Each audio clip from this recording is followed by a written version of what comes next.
Hello, welcome back. I'm Jim LaPierre. This is Sober Now. Today we're doing a question and answer. Very glad that folks wrote in some questions. Always feel free to message me, jim@sobernow.com. Love to hear from folks and love to answer questions if I can. Uh, Real quick, if you haven't been over to Sober Now's Facebook page just yet, please head over, give it a quick like. You'll get notifications about future live streams and other content that we're creating. Feel free to message in on any of the streams that we have going today, and would love to hear from you and how your day is going. First question, let's get right into this. Dear friend of mine asked, what's the difference between my will and my higher power's will, and why do I have to surrender mine to accept what my higher power's will is? Okay, there's a lot to unpack here, and the first thing that came to mind was my friend Artis, who would always say that control is an alcoholic's number one character defect. If we don't feel like we're in control of everything, we feel like we're out of control. So we associate the need for control with safety, which is connected to willpower. So the idea that we should give up our plans feels like a sacrifice. In my experience, it's not. It's recognizing that we can have a great deal more, and believing that what my higher power wants for me is so much greater than anything that I would ever choose or create on my own. But my experience is that there's a powerful connection between what our expectations of our higher power are and what our experience of our parents was. It's very simple, primal, and usually unexplored. But growing up, a child sees their parents as kind of the ultimate authority figures. And what is your higher power or God if not the ultimate authority? And the problem for us, of course, is that we don't expect authority figures to treat us well. The whole spiritual process of choosing a higher power is daunting, is scary for a lot of us, and we get really conflicted. So I'm going to share with you just what my experience has been and invite you to chime in with yours. So surrender is definitely something that we tend to be fucked up about. It feels, we associate the idea of surrender with giving up. And my truth is that the only thing you have to give up is the battle that you have with yourself. In fact, the entire process of the 12 steps is a process of surrendering things that you really don't want. But some of them might feel like you do. In step one, there's a surrender through acknowledgement that we can't control the disease of addiction and that we're fighting a losing battle. Step 5 is about surrendering resentments, which are past pain and anger. And in step 7, we surrender defects of character. Things about ourselves that we truly don't like, things about ourselves that we truly don't want. The hang up for a lot of us is in step 3 when there's an expectation that we should surrender our will. And for me, it felt like I was going to be giving up something that was really good and important, and I expected to get something really boring in return. And that has absolutely not been my experience. I think part of the problem for me and for millions of others is that I was raised in religion. I associate religion with things that are boring, things that are not helpful to me. And so I applied all of those ideas and expectations to the idea of a higher power. What I love about spirituality is that nobody can tell me I'm doing it wrong. I can pick and choose what works for me. I can conceptualize my higher power any way that I care to, and I choose to believe that my higher power only wants good for me. Bad things are still going to happen in my life, but those come through the actions of others, mistakes that I make, and sometimes just the reality that shit happens. But it's not things that I see as coming from my higher power. So the difference between my will and my higher power's will, my will is deciding what I think I want and what I think I need. The thing that happens, though, is that I make plans based on my will, and when I do that, I'm excluding everything in the world that isn't part of my plan. This is tough to imagine or see if you haven't lived it, but so much of what's good in my life today, in fact, almost all of the very best things, weren't my plan. It's all people and situations that were placed in my path But I had to be willing to recognize those people, places, and things. I had to be willing to surrender my plans in favor of something better that was placed right in my face. My higher power knows that I don't do subtleties, so it's usually got to be placed right about here before I can see it. And even when something good was placed in my path, I had to overcome the feelings of not being worthy, not deserving this, the feelings of being a fraud. Imposter syndrome is huge, not just professionally, but personally, and it's a common experience in recovery as well. So I still use my will every day. I make choices, I solve problems, I take responsibility for my needs and wants. But again, what my higher power wants from me is much better than anything I would choose.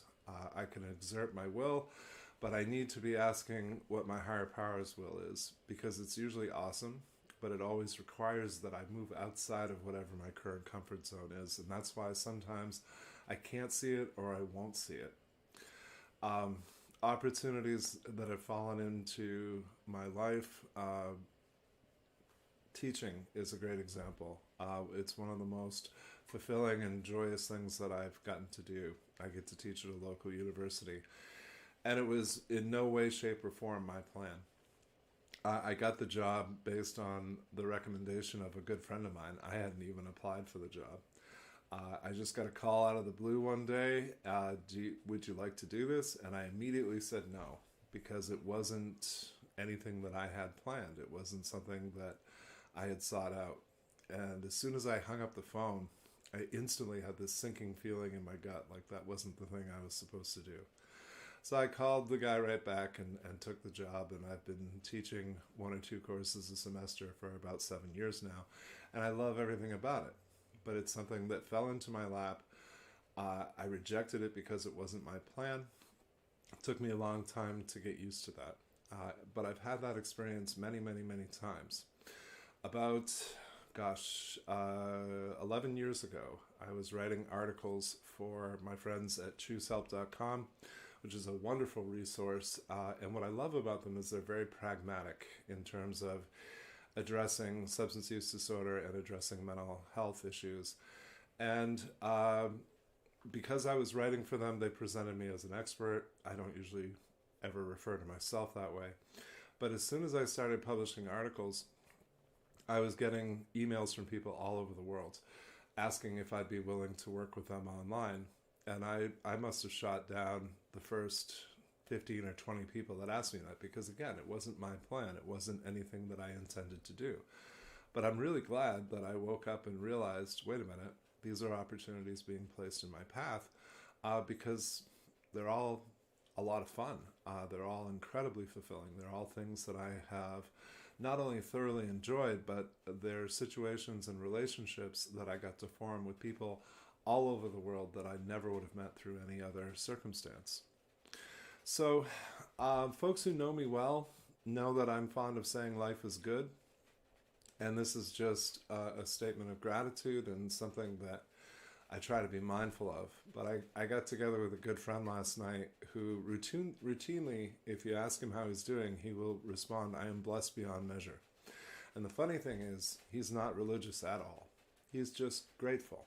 And he knows that the best things in his life are based in gratitude for things that are not a product of his will. My will does not create friendships. My will does not connect me to amazing people or to great teachers. My will did not connect me to my wife. It did not give me amazing children. My will did not result in knowing extraordinary people like my friend Billy Kay, who passed away recently.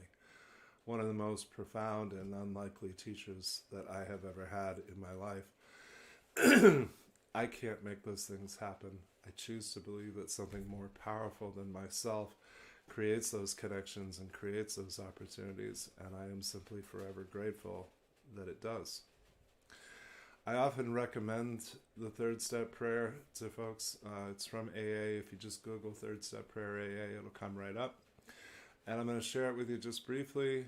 The prayer is, God, I offer myself to thee to build with me and to do with me as thou wilt.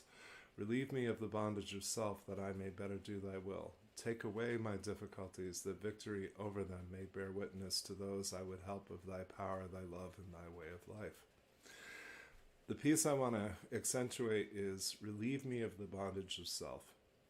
So to me, the bondage of self is self-will run riot. It's having blind spots, things that I can't see or won't see. It's being tied to specific outcomes that I don't have control over. It's allowing my ego to dictate my choices as opposed to my choices being purely based in beliefs and values or things that are important to me. And again, all of these concepts work really well regardless of what it is that you believe.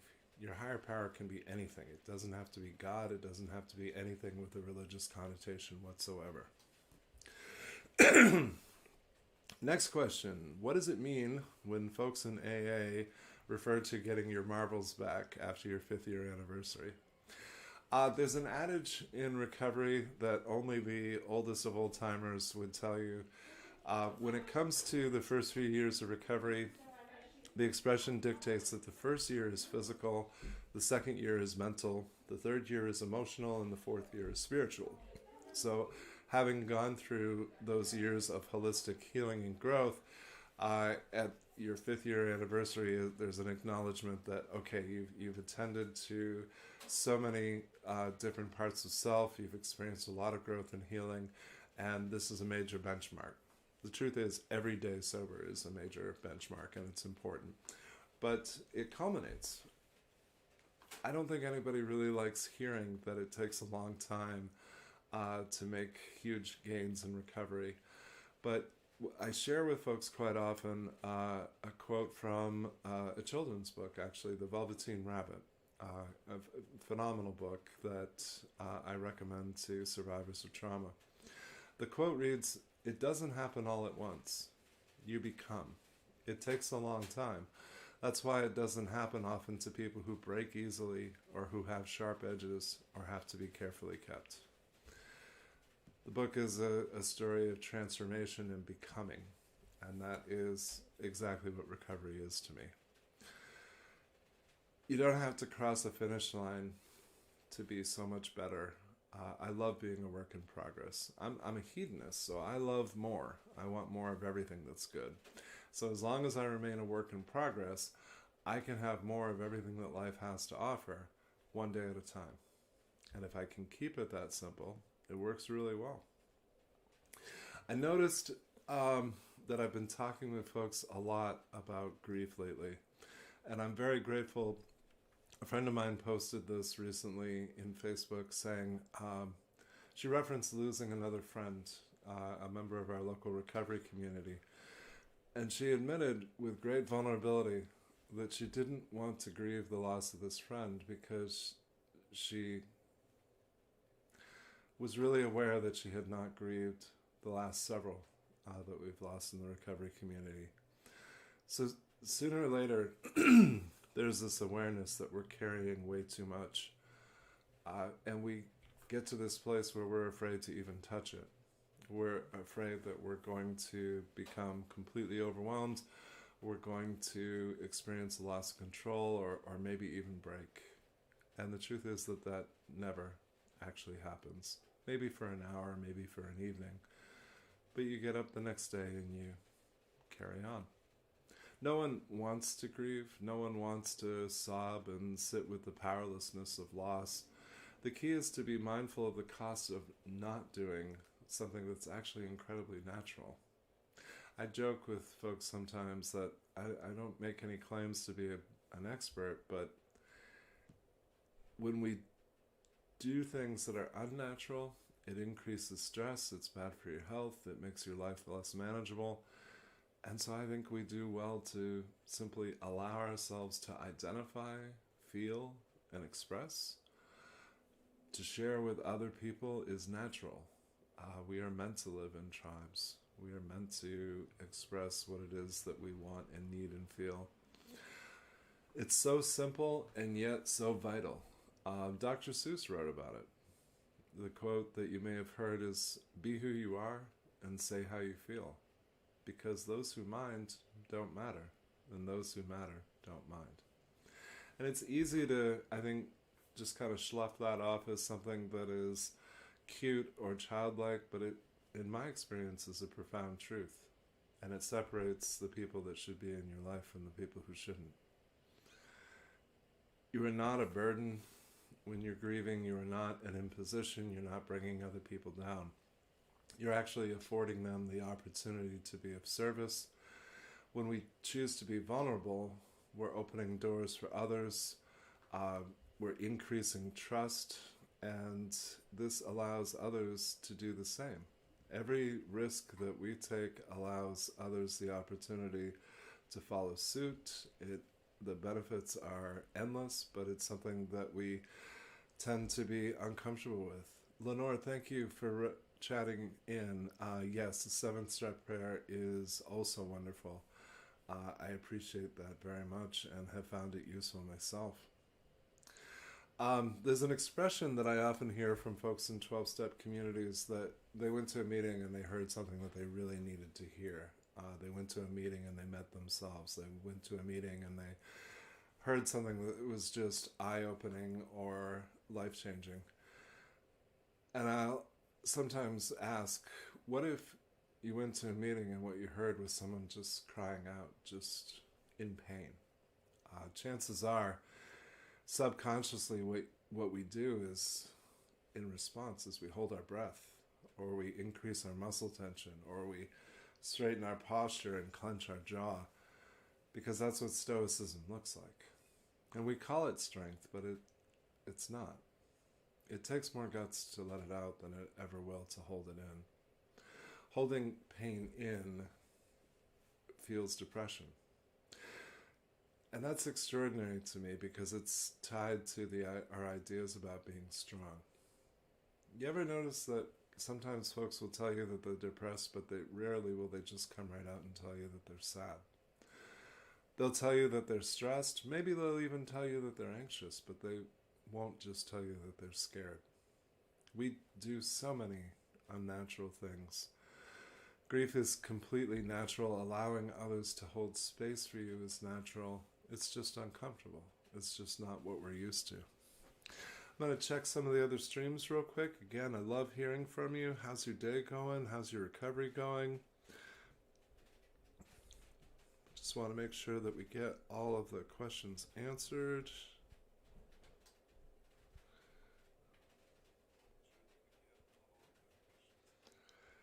Kelly, thanks for writing in. If you abandon at an early age and continue to suffer through trauma and just recently have come to know your PTSD, how do you start processing the process of healing with everything that's happened up until now? The starting points are always the simplest.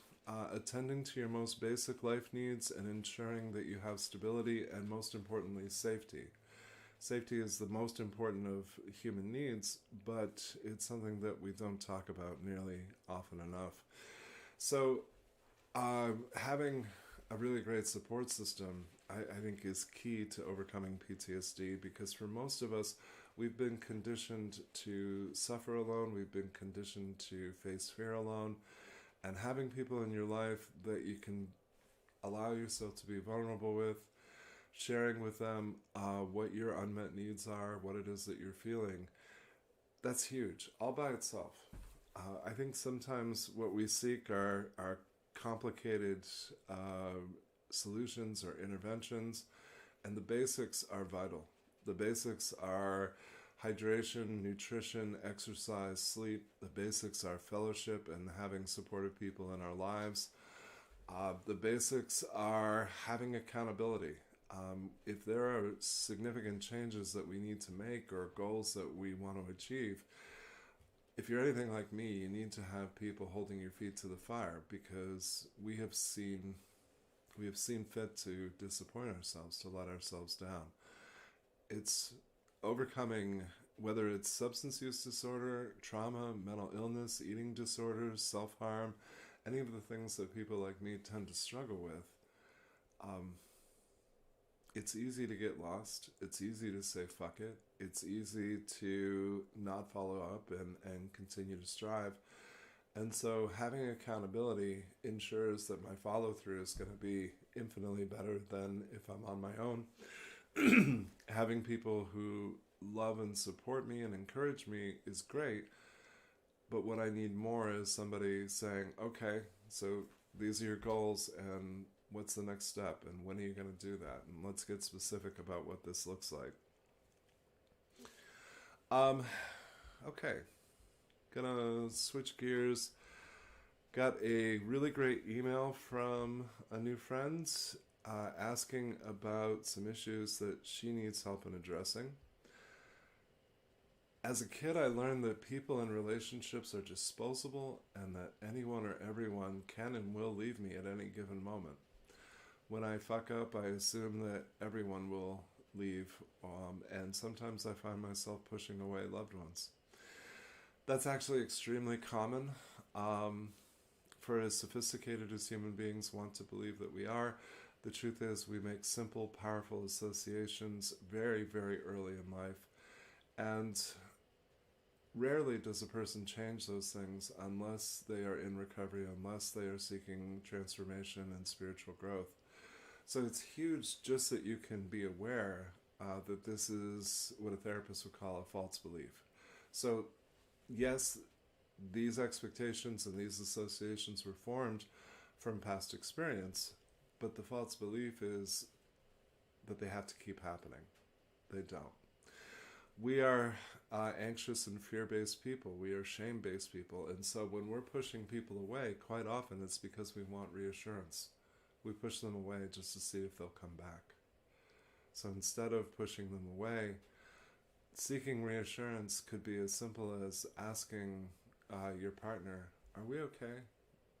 Or just admitting, I'm feeling anxious and insecure. Can you just reassure me that things are all right? It's a tall order,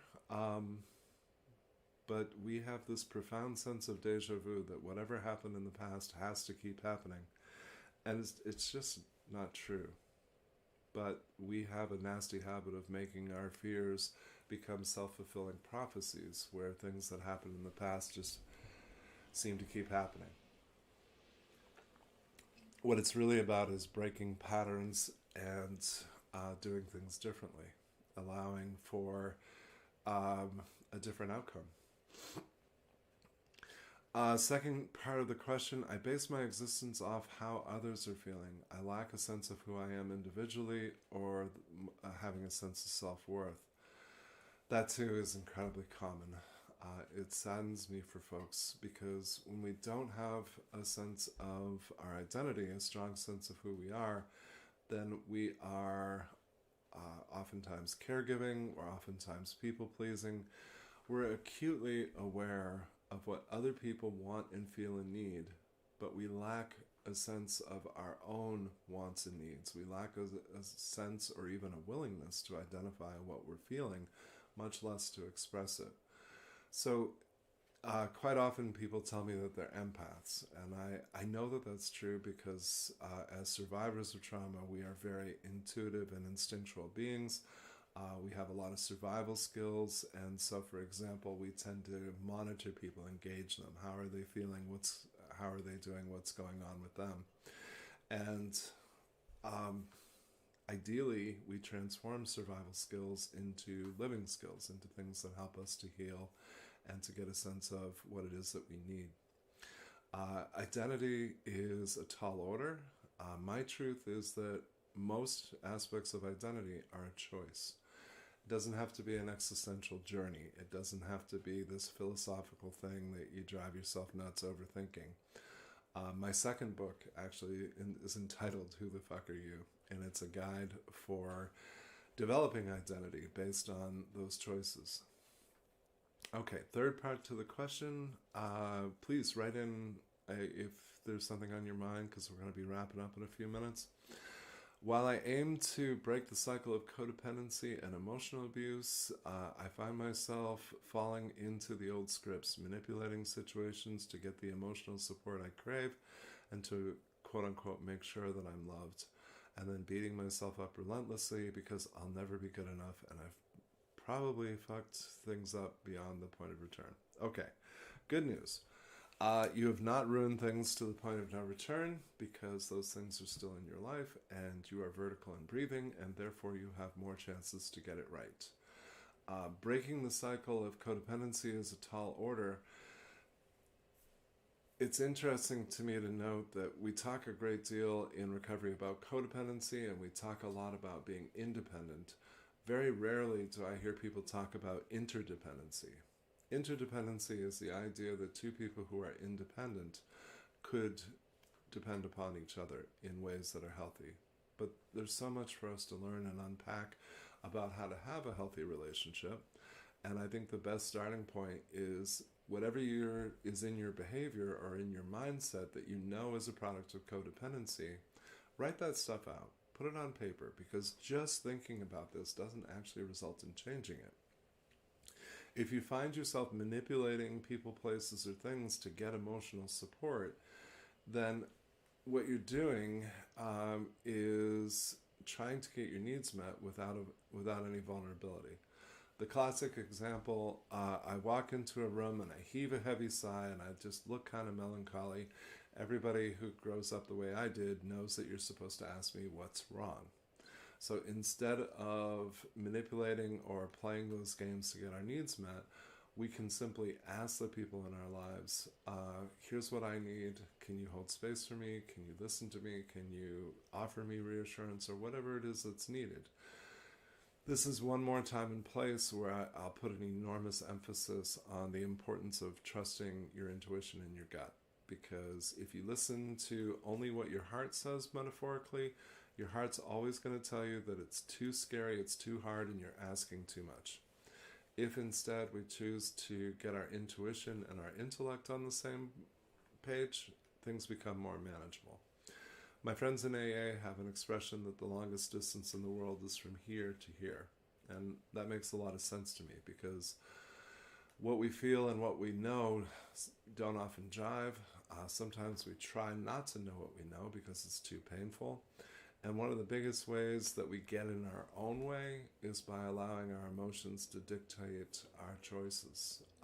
Ideally, our choices will be based on beliefs or values, or logical or rational or approaches or problem solving, or things that serve us much better. Emotions come and go, they change by the moment, and they are too often the basis upon which we make decisions. So instead of hinting about it, ask for it directly. Listen to your intuition as to who is safe and who is willing to meet your needs. Notice the games you're playing, bring them out into the open, write about them, work a program about them, read Melody Beattie's book, Codependent No More. Take some steps and add some accountability to ensure that these things change. Most important thing, just for today, my friend, don't drink. Just for today, notice when you're beating yourself up and stop. I always say I'm not a touchy-feely therapist. I don't teach people to love themselves. Not overnight anyway. That's a long-term process. What I say to them instead is be respectful to you, be fair to you, treat yourself the way you would treat a friend who's trying to get better. The choice to beat yourself up isn't really just about feelings. It's kind of like saying, well, I'm not going to make any progress today. I'm not going to get better today. So moving away from those one step at a time, I think will take us a long way. There's not many shortcuts. This is a long-term prospect, but the truth is that time's going to go by and you're going to get older, whether you focus on getting better or not. So please make these investments in yourself. Please don't get hung up on whether or not you deserve it. Just believe that I believe you deserve those things, because I think all people do. Going to be wrapping up.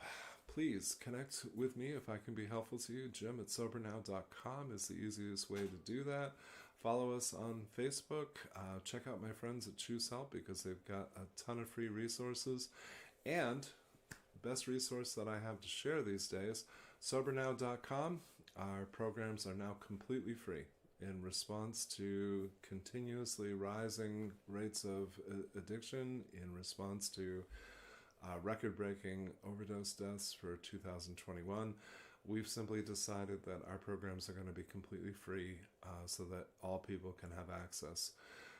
On the site are 2 28-day programs. They're home study, complete anonymity. We don't need to know anything about you, complete confidentiality, and a go at your own pace program, watching videos and reading some very short passages, receiving some challenges and some homework assignments. There's 2 programs. The first one is for people looking to enhance their recovery from substance use disorder, and the second program is for people like me who identify as affected others, those of us who have loved ones in active addiction or maybe early recovery. So, I look forward to joining you again soon. Please take excellent care of yourselves, and please connect with me. Thanks.